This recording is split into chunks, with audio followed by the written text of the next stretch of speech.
ചേച്ചിക്ക് അറിയായിരുന്നു ഈ ഇദ്ദേഹത്തിന്റെ ഉള്ളിൽ ശോഭിച്ചേട്ടന്റെ ഉള്ളിൽ ഒരു ഗായകൻ ഉറങ്ങി കിടന്നു? പിന്നെ നമുക്ക് പാടിത്തരും. പാടുകാരുണ്ട്. ഞങ്ങൾ എല്ലാരും കൂടെ യാത്ര പോകുമ്പോ അന്താക്ഷരി കളിക്കും, മനസ്സിലായോ? അപ്പൊ അച്ഛനും നമ്മളെല്ലാരും കൂടെ കൂടും. അവസാനം അച്ഛൻ പറയും അച്ഛന്റെ നാട്ടിലൊരു ഭജന പാട്ടുകാരനുണ്ടായിരുന്നു, പുള്ളിക്ക് എല്ലാത്തിനും ഒരേ ട്യൂണ എന്ന് പറഞ്ഞ പോലാണ് ഞാൻ. ഏത് പാട്ട് പാടിയാലും ഭജന പാട്ടാ, എല്ലാം കൈ കൊണ്ടിരുന്ന താളം വരിക. അങ്ങനെ നമ്മളെപ്പോഴും പിള്ളേര് നമ്മളെല്ലാരും കൂടെ പോകുമ്പോഴും എല്ലാം ഈ പാട്ട് പാടി അങ്ങനെ. പിന്നെ ശോഭിച്ചേട്ടൻ നമുക്ക് പാടിത്തരും. അങ്ങനെ ആ പാട്ട് കേൾക്കുമ്പോ അങ്ങനെ കാര്യം ഇത്രയും ഘനഗാംഭീര്യമുള്ള ശബ്ദം, ഈ ശബ്ദത്തിലൂടെ പാട്ട് കേൾക്കുമ്പോ അങ്ങനെയൊന്നുമില്ല. നമ്മുടെ ശോഭിച്ചേട്ടനല്ലേ, അങ്ങനെ ബാക്കിയൊന്നും എനിക്ക് തോന്നുന്നില്ല ഏട്ടാ. അപ്പൊ ചേട്ടന്റെ ആ ഒരു പാട്ട് നമുക്ക് ഞാൻ ഒരുപാട് പാടിയിട്ടുണ്ട്, അത് എങ്കിലും പാടാം. കാട്ടുതേനോ തേക്ക് ചാറോ പൂക്കുവയിലോ കന്നിപ്പെണ്ണ്, കാട്ടുചെമ്പക പൂവനത്തിലെ കാറ്റുപോലൊരു കന്നിപ്പെണ്ണ്. കാട്ടുതേനോ തേക്ക് ചാറോ പൂക്കുവയിലോ കന്നിപ്പെണ്ണ്, കാട്ടുചെമ്പക പൂവനത്തിലെ കാറ്റുപോലൊരു കന്നിപ്പെണ്ണ്. തെന്നിക്കുതിക്കണ തുള്ളിപ്പതയണ നീറ്റൊഴുക്കാണി കാട്ടുപെണ്ണ്, മുപ്പാരം കൂപ്പണ മുക്കണ്ണൻ പാതിമൈ അക്കുന്നിൻ മോളെ പോലുള്ള പെണ്ണ്. കാട്ടുതേനോ തേക്ക് ചാറോ പൂക്കുവയിലോ കന്നിപ്പെണ്ണ്, കാട്ടുചെമ്പക പൂവനത്തിലെ കാറ്റുപോലൊരു കന്നിപ്പെണ്ണ്. ഇത്രയുള്ള 4 വരി. അത് തിലകൻ സാറിന് വേണ്ടി തന്നെ പാടിയ പാട്ടായിരുന്നു. അത് ശരിക്കും ഞാൻ പറയേ, അത് ബെന്നറ്റാണ് എൻ്റെ മ്യൂസിക് ഡയറക്ടർ. അപ്പോൾ അദ്ദേഹം വന്ന് അനന്തപത്മനാഭനാണ് എൻ്റെ അടുത്ത് പറയുന്നത്. പത്മനാഭൻ്റെ അടുത്ത് പറയുന്നത് ഇതുപോലെ അച്ഛൻ പാടാൻ വേണ്ടി വെച്ചിരുന്ന പാട്ടാണ്, അപ്പോൾ നമുക്കൊന്ന് ട്രൈ ചെയ്ത് നോക്കിയാലോ. നമ്പർ നോക്കാം എന്ന് പറഞ്ഞാൽ അങ്ങനെ ബെന്നറ്റിനെ വിളിച്ചു വരുത്തി അദ്ദേഹം എനിക്ക് പറഞ്ഞു തന്നു. ഞാൻ പാടി റെക്കോർഡ് ചെയ്ത് കഴിഞ്ഞ് ഓക്കെ പറഞ്ഞു കഴിഞ്ഞപ്പോൾ ഞാൻ പറഞ്ഞു എനിക്ക് ഒന്നുകൂടി പാടാൻ പറഞ്ഞു. അപ്പോൾ അതെന്തൊരു ഞാൻ പറഞ്ഞു എനിക്ക് അച്ഛൻ്റെ വിഷ്വലൊന്നും ഇടാൻ പറഞ്ഞു, അച്ഛൻ്റെ ലിപ്പിലൊന്ന് പാടി നോക്കട്ടെയിരുന്നു. അങ്ങനെ ഞാൻ ലിപ്പിൽ പാടി. അപ്പോൾ ലിപ്പിൽ പാടിയപ്പോൾ എനിക്ക് കുറച്ചും കൂടി ആ ലിപ്പിൽ പാടിയപ്പോഴാണ് അതിൻ്റെ ഭാവം കുറച്ചുകൂടി കിട്ടിയത്. അല്ലാതെ ഞാനായിട്ട് പാടിയപ്പോഴേക്കും അത് വേറൊരു ഭാവത്തിലായിരുന്നു. അച്ഛനകത്ത് പാടുന്നത് പുള്ളിയുടെ ഒരു ആക്ഷൻ സിങ്ക് ചെയ്ത് പാടിയപ്പോൾ കുറച്ചും കൂടി അതിനകത്ത് ഭാവം കയറി. അങ്ങനെ ആ പോർഷനാണ് വെച്ചിരിക്കുന്നത്, പടത്തിൽ വെച്ചിരിക്കുന്നത്. അപ്പോൾ അത് വലിയ ഈ ഓണക്കാലത്ത് ഇപ്പം എന്തായിരുന്നാലും മലയാളത്തിലെ എക്കാലത്തെയും മികച്ച ഒരു നടൻ, ഒരു അദ്ദേഹത്തിനെ കുറിച്ച് അദ്ദേഹത്തിന്റെ മകൻ ഈ ഓണക്കാലത്ത് അദ്ദേഹത്തെ ഓർക്കുന്നത് എങ്ങനെയാണ്? അല്ല, അച്ഛനങ്ങനെ ഓണ ആഘോഷം അങ്ങനെ ഒരു പുള്ളിയൊരു എന്താ പറയുക വിശ്വാസി അല്ലാത്തത് കൊണ്ട് തന്നെ. പക്ഷെ ഓണത്തിന് നമ്മൾ ആഘോഷിക്കുന്നതിലോ അതിനകത്തൊക്കെ കൂടാറുണ്ട്. അതിനകത്ത് ചെറുപ്പകാലങ്ങളിൽ എന്ന് പറഞ്ഞാൽ എനിക്കതൊരുപാട് മിസ് ചെയ്തിട്ടുണ്ട്. കാരണം ഞാൻ അച്ഛൻ്റെ കൂടെ അല്ലായിരുന്നു ചെറുപ്പത്തിൽ. എൻ്റെ കുട്ടിക്കാലം ഞാൻ പറഞ്ഞത് എൻ്റെ അമ്മയുടെ വീട്ടിലായിരുന്നു. അപ്പോൾ അതുകൊണ്ട് തന്നെ ചെറുപ്പകാലങ്ങളിൽ അച്ഛൻ്റെ കൂടെയുള്ള ഓണം എനിക്ക് മിസ്സായി. എനിക്കത് അതിനെക്കുറിച്ചുള്ള ഓർമ്മകളില്ല. അത് ഞാൻ വളരെ കുഞ്ഞായിരിക്കുന്ന സമയത്താണ് ഓണത്തിന് അച്ഛനോടുണ്ടായിരുന്നു. അത് ആ ഓർമ്മകൾ എനിക്കില്ല. പക്ഷേ എൻ്റെ ഒരു ഓർമ്മകളുള്ള കാലങ്ങളിൽ അച്ഛൻ കൂടെ ഉണ്ടായിരുന്നില്ല. ഒരു 10ാം ക്ലാസ്സിനൊക്കെ ശേഷമാണ് പിന്നെ അച്ഛൻ്റെ കൂടെ ഞാൻ പോകുന്നത്. അപ്പോൾ അതുകൊണ്ട് തന്നെ അത്തരം ചെറുപ്പകാലത്തെ ആഘോഷങ്ങളൊന്നും അച്ഛൻ്റെ കൂടെയുള്ള ആഘോഷങ്ങൾ എനിക്ക് പറയാൻ പറ്റില്ല. പക്ഷേ അതിനുശേഷം ഇപ്പോൾ ഞങ്ങളായാലും കല്യാണം കഴിഞ്ഞിട്ടായാലും അച്ഛൻ്റെ കൂടെ അതെ വഴക്ക് പറയും, എനിക്കിതൊന്നും വേണ്ട എന്നൊക്കെ പറയും. പിന്നെ ഉത്രാടത്തിന് നമ്മളെല്ലാരും കൂടെ ഇരുന്ന് സദ്യ ഉണ്ടാക്കി ഫ്ലാറ്റിലിരുന്ന് കഴിച്ചിട്ടാ നമ്മൾ വീട്ടിൽ പോണത്. അവിടെ പോയി അച്ഛൻ്റെ കൂടെ കൂടിയിട്ട് നമ്മൾ അങ്ങോട്ട് പോകുള്ളൂ. അപ്പം അങ്ങനെ അതിലൊന്നും പുള്ളിക്ക് അതൊരു പിന്നെ ഓണത്തെക്കുറിച്ചുള്ള ഇപ്പോൾ നമ്മൾ ഇതുപോലെയുള്ള ഇപ്പോൾ എന്നെ ഇപ്പോൾ ഇൻ്റർവ്യൂ ചെയ്യുന്ന പോലെ ഓണനാളുകളിൽ അച്ഛൻ്റെ ഇൻ്റർവ്യൂ എടുക്കാൻ ഒരുപാട് മാധ്യമങ്ങൾ വന്നിട്ടുണ്ട്. അപ്പോൾ ഓണത്തെക്കുറിച്ച് പുള്ളിയുടെ കുട്ടിക്കാലത്തെ ഓണത്തെക്കുറിച്ചൊക്കെ പുള്ളി ഭയങ്കര വാചാലനായി, ഇപ്പോൾ ഞാൻ സംസാരിക്കുന്നതിലും വാചാലനായി സംസാരിക്കാറുണ്ട്.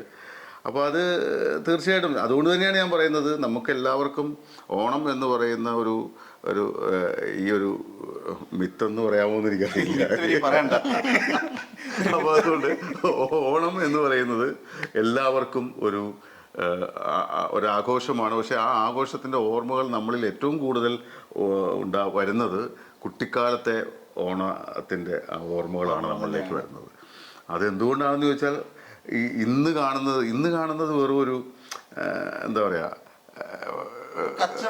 അതെ, ഒരു കച്ചവട തന്ത്രത്തിൻ്റെ ഭാഗമായിട്ടുള്ളതെന്ന് മാത്രമേ പറയാൻ പറ്റുള്ളൂ. പക്ഷേ അന്നത്തെ ഓണം എന്ന് പറയുന്നത് യാതൊരു കച്ചവട താല്പര്യമില്ലാത്ത നമ്മളുടെ സ്വാഭാവികമായ ഒരു മഹാബലി എന്ന് പറയുന്ന ആ തിരുമേനിയെ എന്താണ് അദ്ദേഹം വരുന്നതിനെ അദ്ദേഹത്തെ എതിരേൽക്കാൻ വേണ്ടി നമ്മൾ മനസ്സറിഞ്ഞ് തയ്യാറെടുക്കുന്നതാണ് ആ ഓണം എന്ന് പറയുന്നത് അന്നത്തെ കാലത്ത്. ഇന്നതൊന്നുമല്ല. ഇന്ന് നമ്മൾ കോർപ്പറേറ്റുകൾക്ക് വേണ്ടിയുള്ള ഒരു ഓണമാണ് എന്നേ പറയാൻ പറ്റുള്ളൂ. പക്ഷേ നമ്മളെക്കാൾ കൂടുതൽ എനിക്ക് തോന്നുന്നു കുറച്ചുകൂടി ആഘോഷിക്കുന്നത് പ്രവാസികളാണ്. ഞാൻ ഓണാഘോഷത്തിന് ദുബൈയിൽ പോയിട്ടുണ്ട്. അപ്പോൾ അവിടെയൊക്കെ എന്ന് വെച്ചാൽ അവിടെ നമുക്കിവിടെ അത്തം തൊട്ട് 10 വരെയല്ലേ ഓണമുണ്ട്. അവിടെ 2 മാസം ഓണമാണ്. അതെ, 2 മാസം ഓണാഘോഷമാണ്. ഇപ്പോൾ ഈ ഇടയ്ക്ക് ഒരു പാർട്ടി എന്നെ വിളിച്ചിട്ട് പറഞ്ഞു അവിടെ അവർക്കൊരു ഓണാഘോഷം നടത്താൻ ഒരു ഫംഗ്ഷൻ നടത്താൻ വേണ്ടിയിട്ട് ഓഡിറ്റോറിയം ഇല്ല. ഓഡിറ്റോറിയങ്ങളെല്ലാം ബുക്ക്ഡാണ്. ആണ് അവിടെ സൺഡേ മാത്രമേ പ്രോഗ്രാംസ് ഉള്ളൂ. സൺഡേ അല്ലേ സാറ്റർഡേ സൺഡേ മാത്രമേ പ്രോഗ്രാംസ് ഉള്ളൂ. അതുകൊണ്ട് ഈ ദിവസങ്ങൾ എല്ലാ ഓഡിറ്റോറിയം ഫുള്ളാണ്. കാരണം ഓൾറെഡി ബുക്ക്ഡാണ്. കാരണം എല്ലാവരും ഓണാഘോഷം, എല്ലാ മലയാളി അസോസിയേഷനും ഓണാഘോഷ പരിപാടിയാണ്. അതും 2-3 ദിവസം നീണ്ടു നിൽക്കുന്ന പരിപാടികളാണ്. എല്ലാവരും പങ്കെടുക്കുകയും ചെയ്യും. അവിടുത്തെ ഫാമിലിയായിട്ട് താമസിക്കുന്നവരും അല്ലാത്തവരും എല്ലാം പങ്കെടുക്കുകയും ചെയ്യും. ഇവിടത്തേക്കാൾ കൂടുതൽ ആഘോഷങ്ങൾ നടക്കുന്നത് അവിടെയാണ്. ഇവിടെ നമ്മളെന്തോ ഇപ്പോൾ തിരുവനന്തപുരത്താണെങ്കിൽ ഓണാഘോഷം എന്ന് പറഞ്ഞാൽ ലൈറ്റ് കാണാൻ പോകും. ഈ നമ്മുടെ എന്താണ് കനകക്കുന്ന് കൊട്ടാരം തൊട്ട് അങ്ങ് ഈസ്റ്റ് ഫോർട്ടിൽ വരെ ലൈറ്റ് ഉണ്ടാവും. ആ ലൈറ്റ് കാണാൻ പോകുന്നു. ഒരു ഘോഷയാത്രയുണ്ട്. ഈ ഘോഷയാത്ര കാണാനായിട്ട് നമ്മൾ പോയി നിൽക്കാറുണ്ട്. നമ്മൾ ഇവിടെ ഉള്ള സമയത്ത് നമ്മൾ നിൽക്കാറുണ്ട്. അപ്പോൾ അങ്ങനെ അത് ഇപ്പോൾ എറണാകുളത്താണെങ്കിൽ അത്തച്ചമയം അത്താഘോഷം പരിപാടിയുണ്ട്. അല്ലാതെ ഗവൺമെൻറ്റിൻ്റെ പരിപാടികൾ അത്രയൊക്കെയാണുള്ളത്. ഈ പണ്ടത്തെ പോലുള്ള ആഘോഷങ്ങൾ എല്ലാ വീടുകളിലും ഇല്ല എന്ന് വേണം പറയാനുണ്ട്. പണ്ട് എല്ലാ വീടുകളിലും പൂവിടുമായിരുന്നു. അത് ജാതി മത വ്യത്യാസങ്ങളൊന്നുമില്ലായിരുന്നു.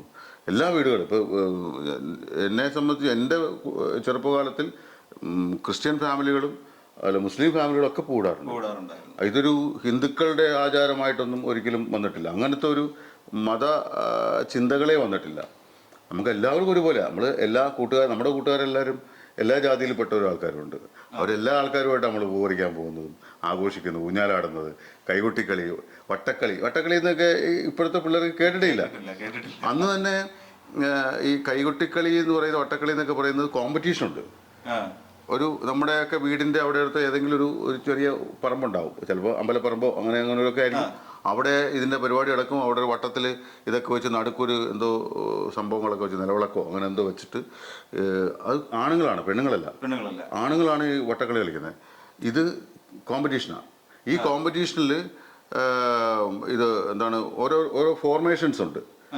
ചിലപ്പോൾ ഓണമായിട്ട് ബന്ധപ്പെട്ടുള്ള എന്തെങ്കിലും ഫോർമേഷൻ ആയിരിക്കും, അല്ലെങ്കിൽ ഇന്ത്യ എന്ന വികാരത്തെ ഉൾക്കൊണ്ടുള്ള ഒരു ഫോർമേഷൻ ആയിരിക്കും, അതിലെ കേരളം എന്നുള്ള ഇതായിരിക്കും. അങ്ങനെ പല പല ഫോർമേഷൻസ് വെച്ചിട്ട് ഇപ്പോൾ നമ്മൾ കുടമാറ്റം നടത്തുന്ന പോലെ, തൃശ്ശൂർ പൂരത്തിന് കുടമാറ്റം നടത്തുന്ന പോലെ ഒരു കുട മാറ്റി കഴിയുമ്പോഴേക്കും മറ്റവർ തെക്കും ഭാഗംകാർ ഉടനെ അടുത്ത കുട എടുത്ത് കാണിക്കും.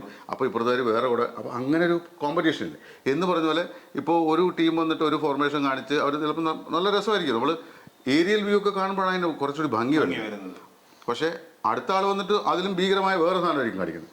അങ്ങനെ നമുക്ക് ഭയങ്കര അതിന് മാർക്കിടാനൊക്കെ ഭയങ്കര ബുദ്ധിമുട്ടാണ്. അത്രമാത്രം കോമ്പറ്റീഷൻസ്. അത് ഒരു സ്ഥലത്ത് മാത്രമല്ല, ഇതേ ടീം തന്നെ പലയിടത്തും പോയി കോമ്പറ്റീഷൻ നടത്തും. നമ്മൾ ഫുട്ബോൾ ടൂർണമെൻറ്റ് പോലെയാണ്.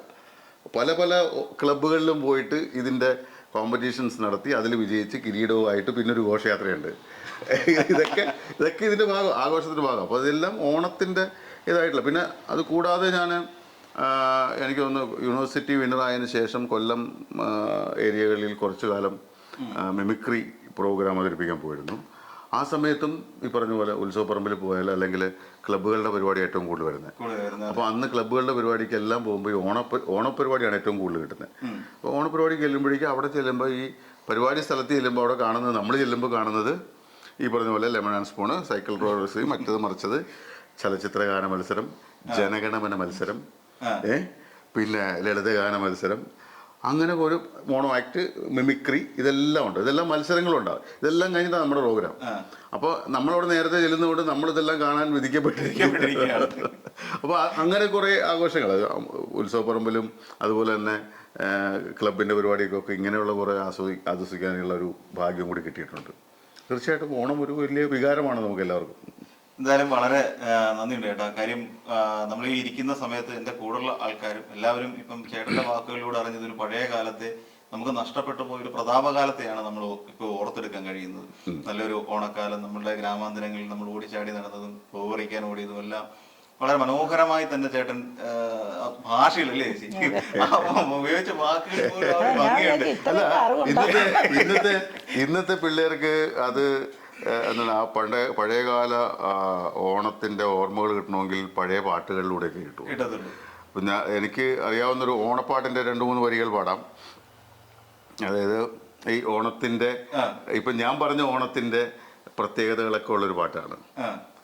കതിര് കതിര് കതിര് കൊണ്ടുവായോ, കറ്റ കെട്ടിക്കൊയ്തു കൂട്ടിവായോ, പെണ്ണാളെ താമര കണ്ണാളെ വന്നാട്ടെ, പൊന്നാര്യൻ പാടത്ത് വായോ, കതിര് കതിര് കതിര് കൊണ്ടുവായോ. ഓണം വന്നേ ഓണം വന്നേ ഓടിവായോ കൂട്ടുകാരെ, കാലത്തെ പൂക്കളത്തിൽ മാവേലി എത്തും, പാട്ടുപാടി തുമ്പിതുള്ളാൻ കൂട്ടുകാരെത്തും. അങ്ങനെ വിടരു വിടരു വിടരു ചിങ്ങപ്പൂവേ, തുടരു തുടരു തിന്തിനാട്ടം പെണ്ണേ, പെണ്ണാളെ താമര കണ്ണാളെ വന്നാട്ടെ, പൊന്നാര്യൻ പാടത്ത് വായോ, കതിര് കതിര് കതിര് കൊണ്ടുവായോ.